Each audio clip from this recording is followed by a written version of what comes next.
Hey everybody, Shawn Holsinger here again from holsingersflyshop.com, bringing you another video today.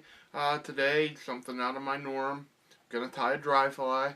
I'm going to try to do some more dry flies here coming up. Right now, the one I'm going to tie is a Humpy. It's an old standard pattern. Don't really fish it around my area so much. I'm tying it more for technique purposes, so you get the idea of some different techniques. What we're going to be working on in this technique mainly is the using the hair to make wings on a dry fly. So let's get into this video, the Humpy. Alright, this fly is the Humpy. Like I said, it's a old pattern that's been around for a long time, and it's a great dry fly pattern, great dropper dry.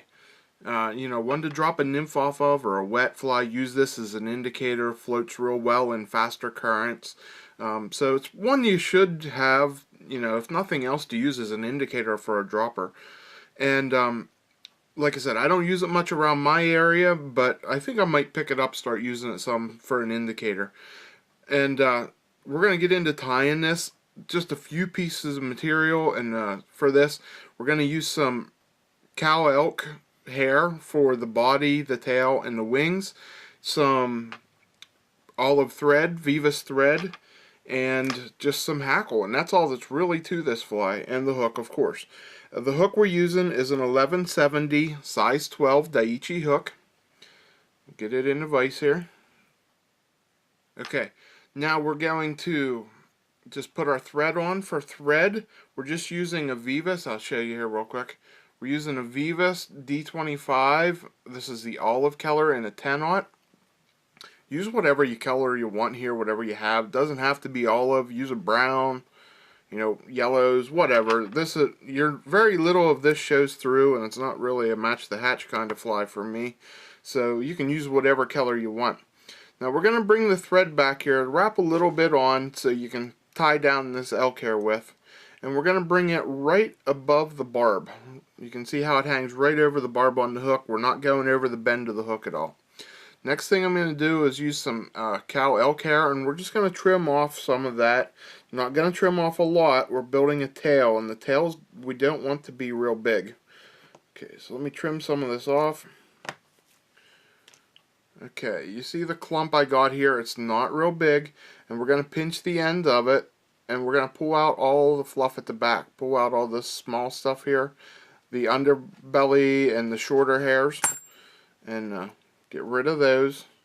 And like I said, we're just going to thin this down so you have about that much, 15, 20 hairs maybe, tops. We're going to put it in our hair stacker, and then we're just going to stack the hair. You're going to pack it on your hand or something, and then it'll come out. You see how it all comes out level there, and we'll just pick that out with our hands. Alright, this is our tail. The tail we're going to lay on top. We want the tail to be the same length as the body of the fly. We don't want to get the tail too big, so we'll set that on there. I'm going to switch hands, and all I'm going to do is make about 3 good tight wraps here, okay, just to get that down in place. And actually I tied that a little longer than I want. I'm going to loosen it up some, pull it back.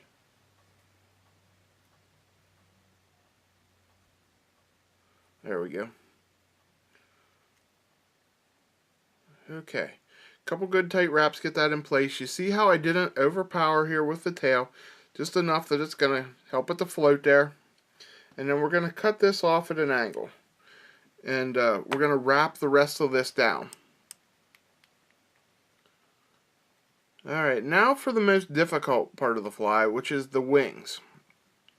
And we're going to come up here, and I'm going to stay back a little bit. We got to have room. I want to build a head at the front of the fly and have about 2 or 3 wraps of hackle behind the eye and the head. So I'm going to stay back 2 or 3 eye lengths for sure here. And I'm going to take about 2 to 3 times as much as I put on the tail. I'm going to get a fairly decent clump. This fly is one that it's not really a beginner fly. It's a little bit more advanced, but it's one you should try, and because there's some techniques in it that are very helpful for other flies, this wing being the big one. Okay, we're going to do the same thing. Pull out a nice clump of hair, and we're just going to strip out the underfur in it. I got a comb, a little small comb, I'll take, and that pulls out the under hair real well. You can see there it pulls out a lot of that under hair a lot easier and cleans it up a lot better. And then we're going to put this in our hair stacker again. We'll just drop it in there. Get our hair stacked up like you see there, and then we'll pull it all out. These are going to make our wings. Okay, you see I got a nice clump about 3 times the size of the tail. Now, same thing for the wings. I want the wings, just like the tail, I want the wings to be the same size as the body pretty much. Okay, so you can see I want it to be about that long. So I'm going to set this down on top where I want to make my wings, and I'm going to make, again, about 3 tight wraps here. I'm going to put it on once or twice loose and then tighten it down. Okay, now what we're going to do next is we're going to make the hump part of this. So I'm going to take about half, maybe a little less than half of these fibers, and I'm going to trim them out of there. Okay, once I got them trimmed out of there, I'm going to take the rest of them here, and I'm going to wrap them back, building up some body on this fly, and I'm going to wrap them back right to the tail, right like that. Okay, you can see how I built up the body here with this. Now I'm going to cover this all up with thread, and this is going to make our hump on the fly. So we're going to get this all covered up with thread, and we'll come back to the wings here in a second once we get this all wrapped down. Okay, got that all wrapped up nice and clean. Now we're going to take our hump part here again, get all the fibers out of there, get them out away from your tail. Okay, now we're going to pull this down over the back. But now I don't want to do my hump, I don't want to bring my hump tight up against my wings, so I'm going to bring it back here about that much, okay? About an eye length behind my wings. And we're just going to take and we're going to lay this down over top of the back. I'll pinch it in place, loose loop it, and then cinch it down. Alright, now that caused our hump on the fly. Now, this elk hair isn't the longest hair, so some of them are a little bit short. So oftentimes I have to trim this up just a little bit to clean it. You see how I got some shorter stragglers? They pull out pretty easy. They also clip off real easy. So just trim all this up. And I think I got one back here in the tail maybe. Yeah.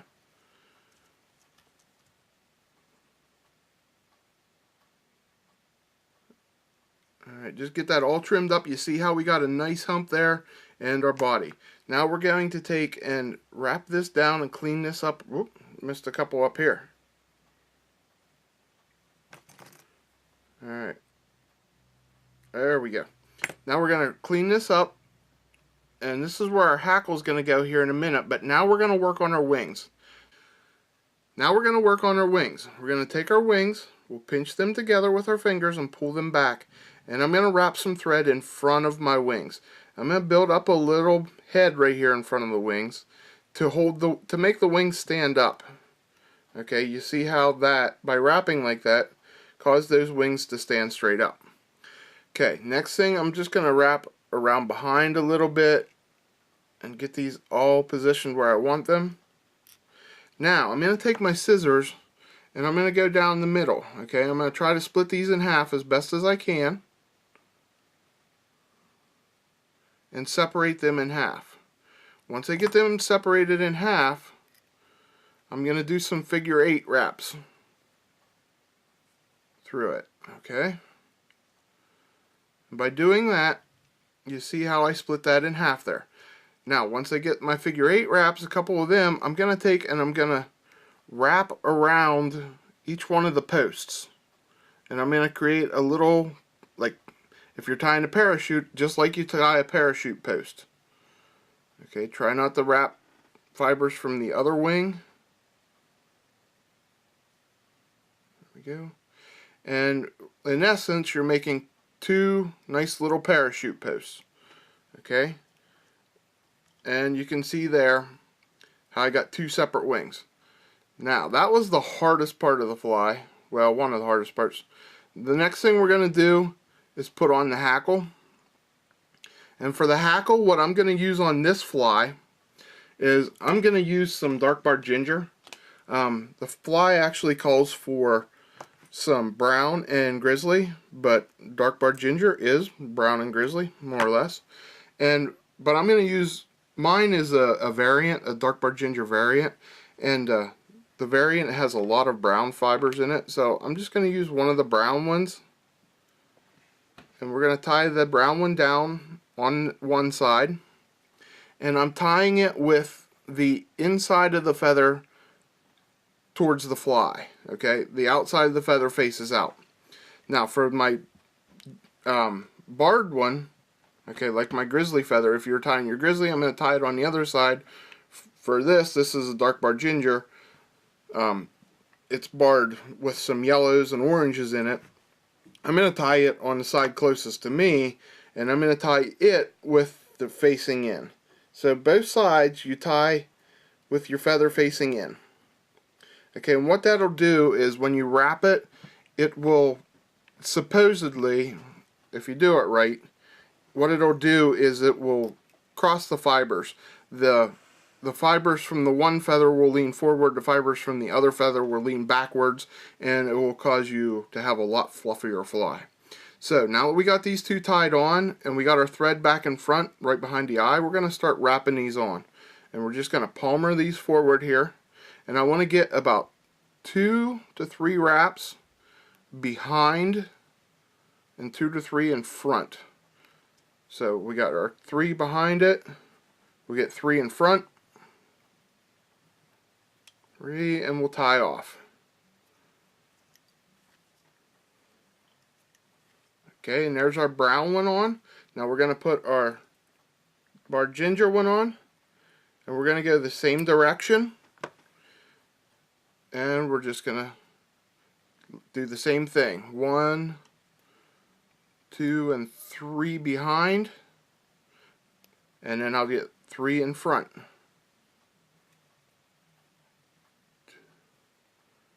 3 in front, and you see how much hackle that puts on here,